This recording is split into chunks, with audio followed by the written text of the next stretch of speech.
औज़ुबिल्लाहि बिस्मिल्लाहिर्रहमानिर्रहीम। अस्सलाम वालेकुम नाज़रीन, मैं हूँ आपकी मेज़बान सायरा सईद। जैसे कि आप सब जानते हैं कि सावी जो है वो पहले भी सावी सवेरा प्रोग्राम जो था वो कर रहा था, लेकिन कुछ वजूहात की बिना पर इसे बंद करना पड़ा। तो आज से हम जो है वो सावी सवेरा प्रोग्राम जो है वो उसको फिर से शुरू कर रहे हैं, जिसमें हम हमारे जितने भी कपास के काश्तकार हैं, जैसे कि आप सब जानते हैं कि कपास जो है वो हमारी फसल बहुत अहम फसल है पाकिस्तान की, और आजकल मौसमी हालात की वजह से काफ़ी मसाइल से दो चार है। तो इसी वजह से सावी ने जो है वो ये इनिशिएटिव लिया है कि वो कपास के जो काश्तकार हैं उनको किस तरह से ज़्यादा मालूमात और ज़्यादा से ज़्यादा एडवाइज़री जो है वो फ़राहम कर सकें। इसी के लिए सावी सवेरा प्रोग्राम जो है हमने शुरू किया। इसके लिए मैं अपने मुअज़्ज़ज़ मेहमान जिन्होंने आप हमें इस म्यूट है आप म्यूट। हेलो। जी जी। हमारे जितने भी मेहमान जो हमारे फेसबुक से हमें ज्वाइन किया, या हमारे मेहमान जिन्होंने हमें इस प्रोग्राम में ज्वाइन किया, उनको खुशामदीद कहती हूँ। मेरे साथ डॉक्टर जिहां ज़ेब साहब जो कि सीनियर साइंटिस्ट हैं अयूब एग्रीकल्चर रिसर्च इंस्टीट्यूट में कॉटन डिपार्टमेंट के, वो आज इस मीटिंग में, इस प्रोग्राम में हमारे साथ मौजूद हैं। उसामा हैं जो कि मेरे कोलीग हैं, एग्रीकल्चर स्पेशलिस्ट है, वो प्रोग्राम में शामिल हैं। तो ये एक छोटी सी एक बैठक है जिसमें हम मिलके कपास के मुतालिक जो है वो अहम सवालात जो हैं, अहम मसले जो हैं उनको बयान करेंगे। जी अस्सलाम वालेकुम सर। वालेकुम सलाम। सर आज चूंकि सावी सवेरा हम आधे घंटे का प्रोग्राम करते हैं, तो उसमें हम एक एक टॉपिक को लेके चलते हैं। तो जैसे कि आजकल, पहले बहुत गर्मी पड़ रही थी, अब काफी बारिशों का सिलसिला है, तो मुख्तलिफ कीड़े मकोड़े जो हैं उनका हमला बहुत ज्यादा हो गया है फसल पे, कपास की फसल पे। तो आज हम अपने प्रोग्राम में सफेद मक्खी, उसका उसके बारे में बात करेंगे कि सफेद मक्खी जो है वो, उसका हमला जो है वो बहुत देखने में आ रहा है। उसामा जो है वो फार्मर्स जो हैं, जो उनके खेतों में जाते रहते हैं, विजिट करते हैं उनके फार्म का, तो बहुत से फार्मर्स के जो कपास है उस पे सफेद मक्खी का बहुत हमला है। तो उसके बारे में आज हम डिस्कस करेंगे। जी उसामा, आपकी तरफ में आती हूँ। आप जो है वो इसको प्रोग्राम को सफेद मक्खी के हवाले से जो है वो स्टार्ट करें। बहुत शुक्रिया सायरा आपका। आज जो हमारा सर सफ़ेद मक्खी का इस टाइम फील्ड में बहुत ज़्यादा अटैक और फसलों को बहुत ज़्यादा इफ़ेक्ट कर रही है। तो सर मेरा जो अक्सर काश्तकार हमारा सवाल पूछते हैं कि हमने अगेती काश्त भी की थी और मौसमी काश्त भी की थी, तो दोनों पे ही जो है ना बहुत ज़्यादा अटैक होता है। तो आप कोई ऐसा टाइम बता दें कि जब जैसे कि मैं लिटरेचर में भी पढ़ा है और हमें अक्सर सुनने को भी मिलता है कि 2 माह तक उस पे स्प्रे नहीं करनी चाहिए। लेकिन जो मौसमी काश्त है उस पे अब फौरी व्हाइट फ्लाई का हमला हो जाता है। तो उसके लिए हमें कौन से कोई कल्चरल प्रैक्टिसेस बता दें या हम उसको कैसे टैकल करें फील्ड में, ये ज़रा बताएँ? हाँ जी। इस तरह है कि जो ये जो आपने कहा ना कि अगेती कपास हम लगाते हैं, साथ पछेती कपास भी जो है वो लगा रहे होते हैं।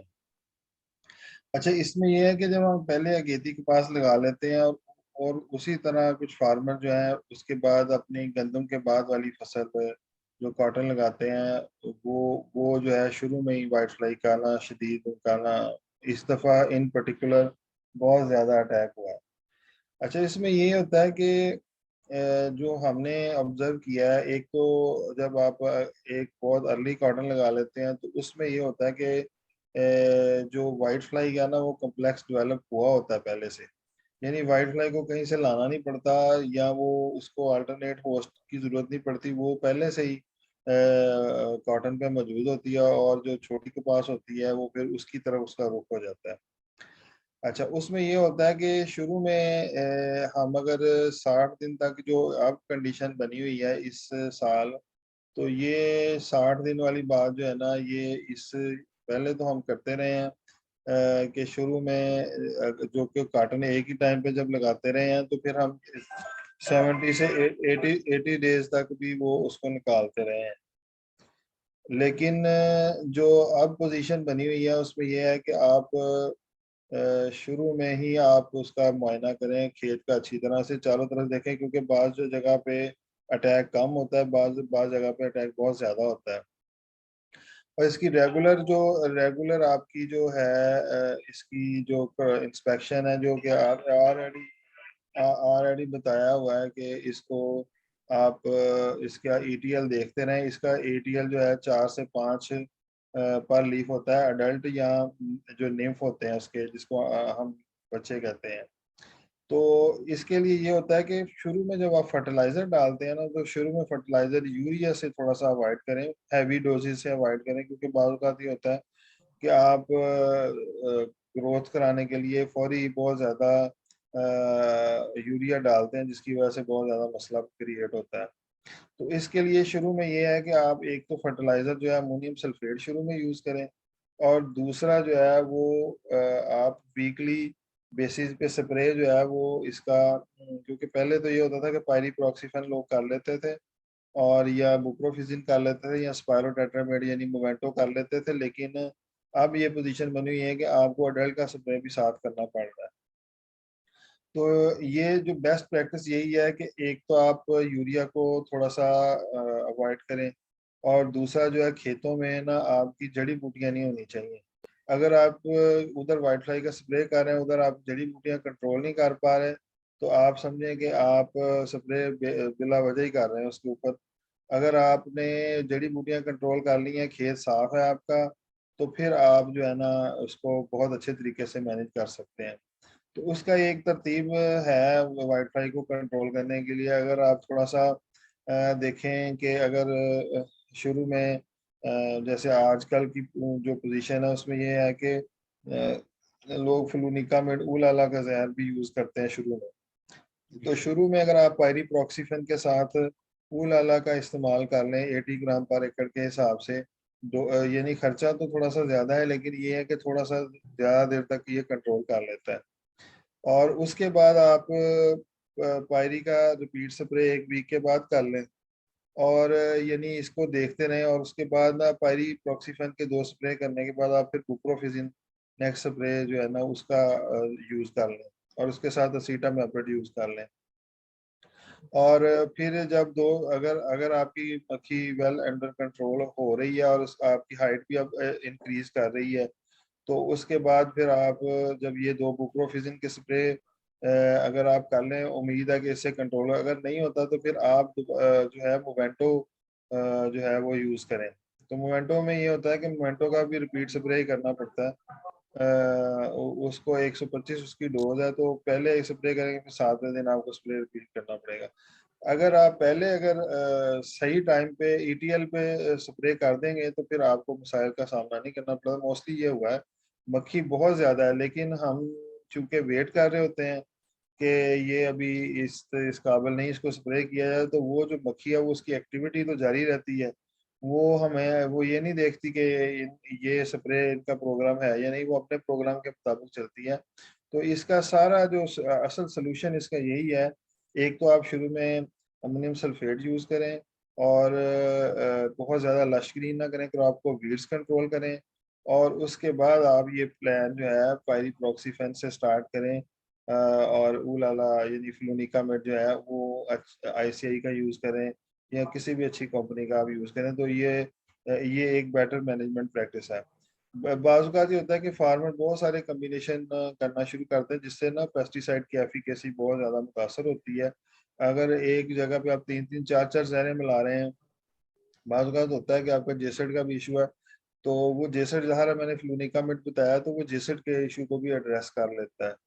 तो यानी जेसड की ज़्यादा अच्छी प्रोडक्ट है, वो सबसे अच्छी प्रोडक्ट है। तो वो अगर आप शुरू में यूज़ करें, तो जेसड का भी आजकल प्रॉब्लम है, नमी बहुत ज़्यादा है, तो जेसड भी आया हुआ है।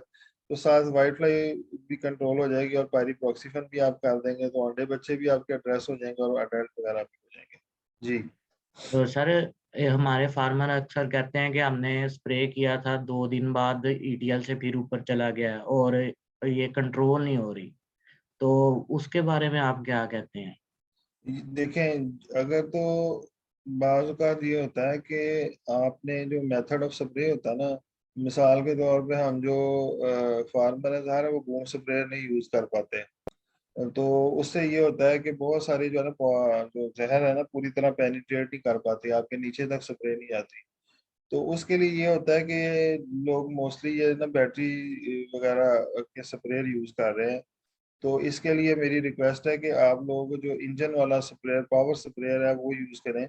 उससे ये है कि अच्छी तरह जो है व्हाइट फ्लाई जो है ना वो अच्छी तरह पौधा उसके अंदर यानी कि ना इसके ऊपर प्रेशर से जब पड़ेगी ना दवाई, तो एक तो वो अपनी प्लेस से ही हटेगी। अगर वो आपने वो प्रेशर ही आपका थोड़ा सा है और वो प्रॉपर उसकी वो नहीं कर रहे आप, तो फिर वो अच्छी तरह कंट्रोल नहीं होगा। जहाँ जहाँ वो पड़ती जाएगी वो अच्छी तरह इफेक्ट करती जाएगी, अदरवाइज जो है वो आप जो है ना वो प्रॉब्लम होगा आपको।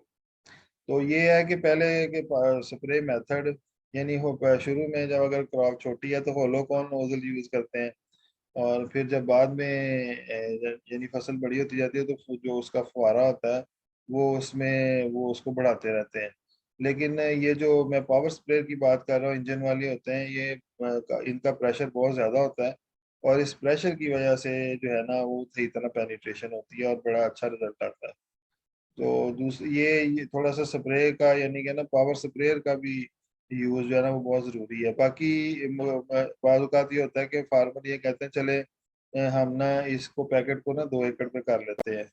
जो मतलूबा डोज होती है ना उस डोज के मुताबिक ही आपको वाइट फ्लाई को मतलब कंट्रोल करने के लिए, जैसे अब पायरीप्रॉक्सीफेन आप 400 ml की पैकिंग में भी आ रही है, 500 में भी आ रही है, लेकिन जो बेटर रिजल्ट है वो 500 में आते हैं। अगर आप 400 पे करेंगे तो आपको बेटर रिजल्ट नहीं मिलेंगे। आप अपनी डोज को प्रॉपर रखें, पानी को पूरा रखें, और जो है वो अच्छी तरह जो है ना, जैसे आप ऊल आला यूज करते हैं ना लोग, तो जी इसको सर।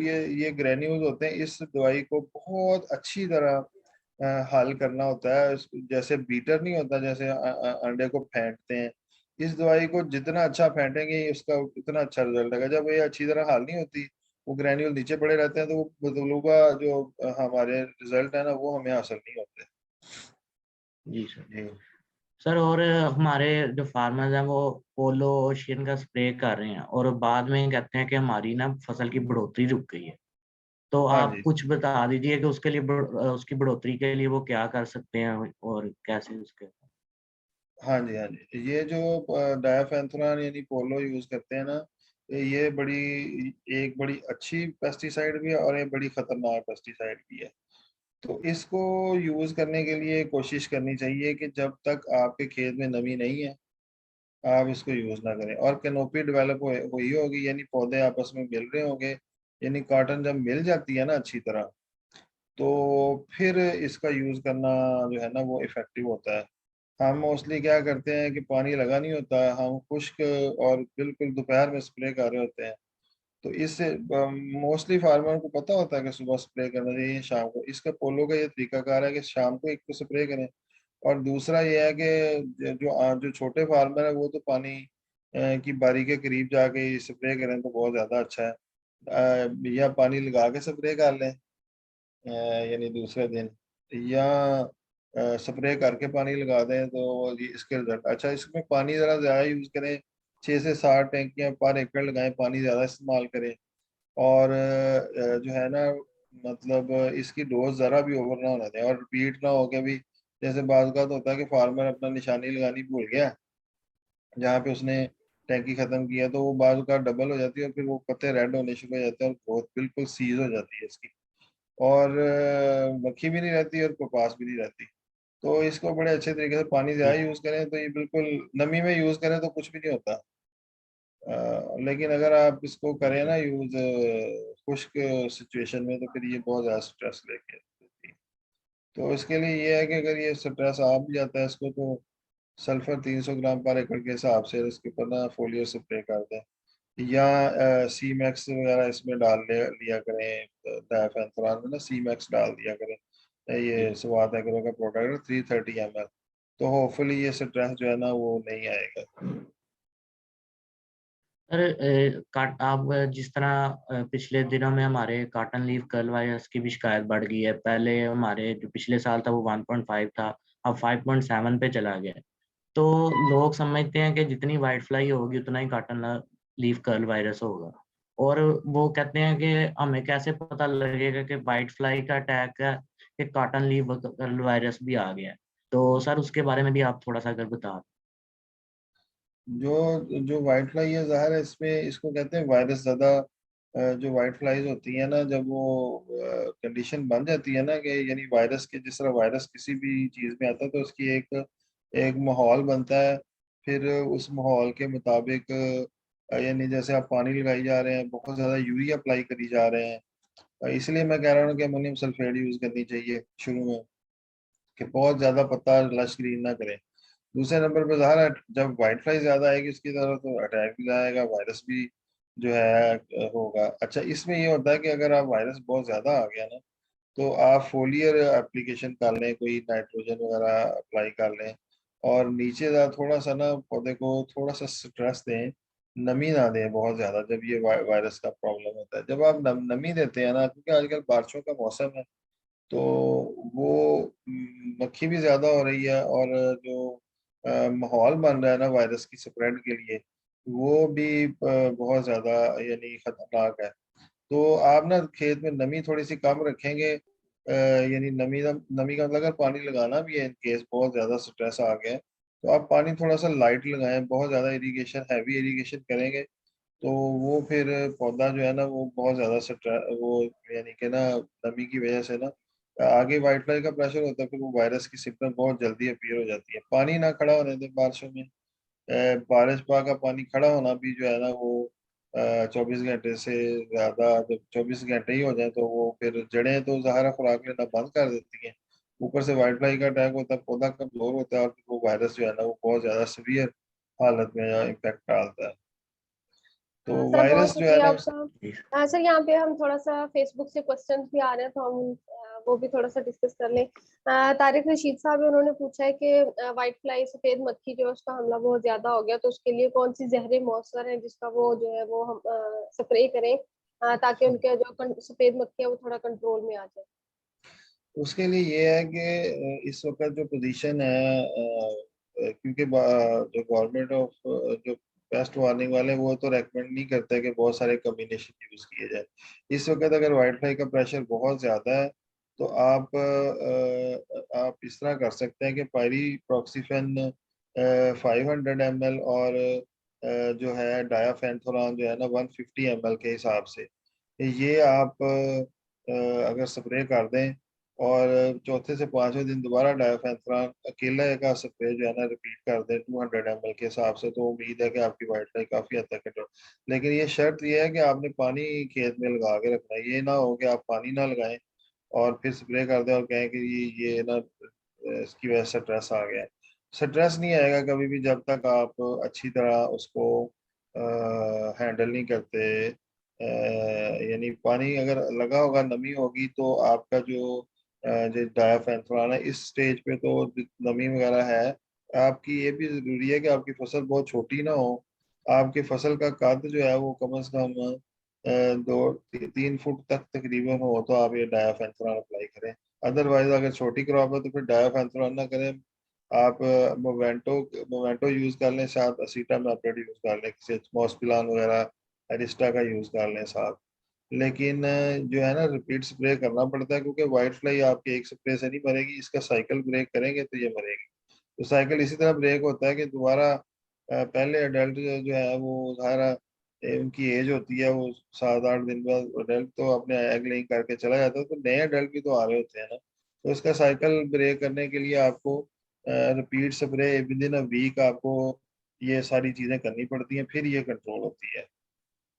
बहरहाल जी इस सर। दफ़ा आउट बहुत ज़्यादा जो है वाइट फ्लाई का ना, क्योंकि वाइट फ्लाई के जो, बहरहाल एक और मैं रिकमेंड करता हूँ, लेकिन वो बहुत ज़्यादा कॉस्टली है। इनकी जाफर ब्रदर्स की ना बतोई है। अगर वो इसका एक स्प्रे अफोर्ड कर सकते हैं तो आप काफ़ी दिन आपको आराम रहेगा। अगर आप उसका अगर अफोर्ड कर सकते हैं तो इस वक्त जो अप टू डेट जो पोजीशन है उसमें सबसे जो अच्छी प्रोडक्ट है ना पोलो के बाद है। यानी पोलो पोलो तो है ही, चल रही है, लेकिन क्योंकि उसका स्ट्रेस है, लेकिन उसका मतोई का स्ट्रेस भी बिल्कुल नहीं है। तो अगर आप वो अप्लाई कर लें तो बहुत अच्छे रिजल्ट्स जो है ना वो आ सकते हैं। जी सर बहुत शुक्रिया। तारिक साहब, उम्मीद करते हैं कि आपको आपके क्वेश्चन जो है उसका आंसर मिल गया होगा। इसके अलावा अगर मजीद आप कुछ पूछना चाहते हैं तो आप हमारे फेसबुक पे दोबारा जो है वो क्वेश्चन कर सकते हैं। रहमतुल्लाह साहब हैं, सर आपका बहुत शुक्रिया सबसे पहले कि आपने हमारा जो ये प्रोग्राम है इसको ज्वाइन किया और यहाँ पे सवाल पूछा है। सर वो विल्टिंग के बारे में पूछ रहे हैं कि उनकी कपास जो है उस पे विल्टिंग का बहुत इशू आ रहा है, तो इसके बारे में जो है वो उसका कैसे कंट्रोल करें उसके बारे में कुछ बता दें। ये बता सकते हैं कि रहमतुल्लाह साहब के वैरायटी कौन सी लगाई हुई है उन्होंने और उसकी सोइंग रेट कब थी? ये जरा थोड़ा सा आइडिया होगा तो फिर हम सजेस्ट करते हैं। वैसे भी विल्टिंग बगैर जब आप इस दफ़ा काफ़ी ज़्यादा विल्टिंग का इशू रहा है लोगों को कि ऑल ऑफ सडन जो है ना वो प्लांट 30 40 50 टीले बना के वो अपना जवाब दे गया, पौधा वो रुक गया। और उसके बाद उसने अच्छा इसका ये है कि मैं बहुत सारी जगह पे जो हमने रिकमेंडेशन दिया है वो ये है कि आप ना कॉपर ऑक्सीक्लोराइड जो है ना वो फ्लड करें 1 kg पर एकड़ के हिसाब से। और उसके बाद ना इसमें कोई ना कोई बायोस्टिमुलेंट करते रहे। ये ना दोबारा प्लांट्स जो है ना 20 से 25 दिन का वक्फा लेके दोबारा रीसप्रोट कर रहे हैं। ये हमने काफ़ी सारे लोगों ने इस दफ़ा हमें ये मसले का हमें बताया है कि ये वाली जो बिल्डिंग है, बिल्डिंग बहुत सारे तरह की होती है। कुछ लोग इसको कह रहे हैं ये वर्टिसिलियम है, कोई कह रहे हैं इसको वो ब्रॉन्ज विल्ट है। लेकिन ये ना अभी तक फाइंड आउट नहीं हुआ क्योंकि वर्टिसिलियम विल्ट जो होती है उसके लिए कि जो टेम्परेचर होता है ना वो 15 से 20 सेंटीग्रेड चाहिए होता है यानी उसको काज करने के लिए। तो हमारे तो टेम्परेचर बहुत ज़्यादा है। तो ये विल्टिंग वर्टिसिलियम और ये फ्यूजेरियम वगैरह कोई नहीं है। ये एक्चुअली फिजियोलॉजिकल डैमेज भी है। और पिछले 4 4 महीने में जो जून 15 जून तक बहुत ज़्यादा टेम्परेचर हाई रहा है। वो लगातार इतना हाई तो कभी भी नहीं हुआ, 4 महीने 40 से अबव रहा है। तो जो रोशनी की शिद्दत और गर्मी की शिद्दत थी प्लस हम वाइट फ्लाई के स्प्रे कर रहे थे तो आखिर प्लांट है वो आखिर कितनी के बर्दाश्त रखता है। कुछ वैरायटीज बर्दाश्त करती हैं, कुछ नहीं करती। अब इसी तरह ही हमारा एक सिस्टम है कि हम में से कुछ लोग हैं वो बहुत ज़्यादा बर्दाश्त कर लेते हैं गर्मी। लेकिन कुछ लोग हैं वो बिल्कुल भी बाहर नहीं जा सकते, वो जवाब दे। इसी तरह प्लांट वैरायटीज का भी होता है। कुछ वैरायटीज जो है वो बर्दाश्त करती हैं, कुछ वैरायटीज बर्दाश्त नहीं करती। तो इन सब चीज़ों को देखते हुए आपको ये चीज़ें मैनेज करना पड़ेंगी कि ये विल्टिंग जो है वो हम अच्छा। दूसरे नंबर पे ये भी देखा गया है कि कुछ थोड़ा सा हम फास्फोरस बहुत कम यूज़ कर रहे हैं और हम डीएपी ही यूज़ करते जा रहे हैं, हम नाइट्रोफास नहीं यूज़ कर रहे हैं, हमारी पीएच भी ज़्यादा है। तो हमने ये देखा है कि जहाँ पे हम नाइट्रोफास यूज़ कर रहे हैं वहाँ पे बिल्कुल स्ट्रेस नहीं है, और जहाँ पे हम डीएपी यूज़ कर रहे हैं वहाँ पे हमें लग रहा है कि शायद हमारी ज़मीनों में फास्फोरस की भी बहुत ज़्यादा कमी हो चुकी है। तो नाइट्रोफास वगैरह यूज़ करें जहाँ पे ये विल्टिंग वगैरह हुई है। यानी यूरिया की बजाय आप नाइट्रोफास थोड़ा थोड़ा यूज़ कर लें बेशक। तो लेकिन ना फास्फोरस की एप्लीकेशन भी बहुत ज़्यादा ज़रूरी है। तो प्लांट जो है आप देखें जब आप कॉटन लगाते हैं तो कॉटन का पौधा सारा कुछ ही ले जाता है ज़मीन से। उसके बाद फिर हम गंदम लगा देते हैं, फिर गंदम भी अपनी खुराक ले जाती है। तो हमें रेगुलरली ऑर्गेनिक मैटर बनाने के लिए हम टाइम भी नहीं देते ज़मीन को, और हम ये रूढ़ी वगैरह भी नहीं डालते। और फिर हम फसल के बाद फसल, फसल के बाद फसल, फसल के बाद फसल जब लेते हैं तो हमारी ज़मीन जो है वो जवाब दे चुकी थी और पैचेस बन जाते हैं जिसको हम विल्टिंग का नाम दे देते हैं। और वो एक्चुअली सॉइल डेफिशिएंसी की सूरत में भी हो सकती है। ये कोई हतमी नहीं है कि ये विल्टिंग है, ये ड्यू टू इसको पैराविल्ट भी कहते हैं। मैंने पढ़ा है इसको ना, इंडिया में ये प्रॉब्लम रहा है काफ़ी अर्सा। तो ये पैराबिल्ट के नाम से भी है कि इसके बहरहाल यही है कि आप उसका यूरिया के स्प्रे करें उसके ऊपर एनपीके वगैरह या बायोस्टिमुलेंट या फिर नीचे कॉपर ऑक्सीक्लोराइड वगैरह फ्लड करें। तो होपफुली ये ना बेहतर हो जाएगा। जी सर, बहुत शुक्रिया। शेख हयात साहब है। शेख साहब, आपका बहुत शुक्रिया कि आप हमारा प्रोग्राम सुन रहे हैं। आप शुरू से आपने जो है वो प्रोग्राम को सुना और आपने जो है वो क्वेश्चन भी पूछे। सर, शेख साहब कह रहे हैं कि आपने कहा है कि नोजल इस्तेमाल करें जो भी बड़ी क्रॉप्स हैं, तो उसके लिए उन्होंने पूछा कि कितनी नोजल जो है वो रखें और उनको इस्तेमाल करें। देखें जी, पहले तो शुरू में जब क्रॉप होती है तो होलो कौन यूज की जाती है। तो जो जो क्रॉप बड़ी होती है तो मुख्तलिफ तरह के हैं। फुहारे की शक्ल का बड़े वाला भी होता है, जो जो मैक्सिमम साइज वाला होता है ना वो मुझे उसके होल्स का इल्म नहीं है कि 10 से 12 होते हैं शायद।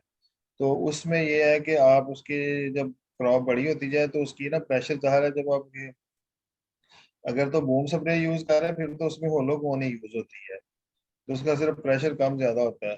तो क्योंकि उसका प्रेशर बहुत ज्यादा होता है, उसमें फ्यूम बारीक बनते हैं, वो लोगों का शुरू में ये होता है, लेकिन जब आपकी क्रॉप बड़ी हो जाती है तो फिर आप उसको यूज करें जो बड़े वाला फुहारा।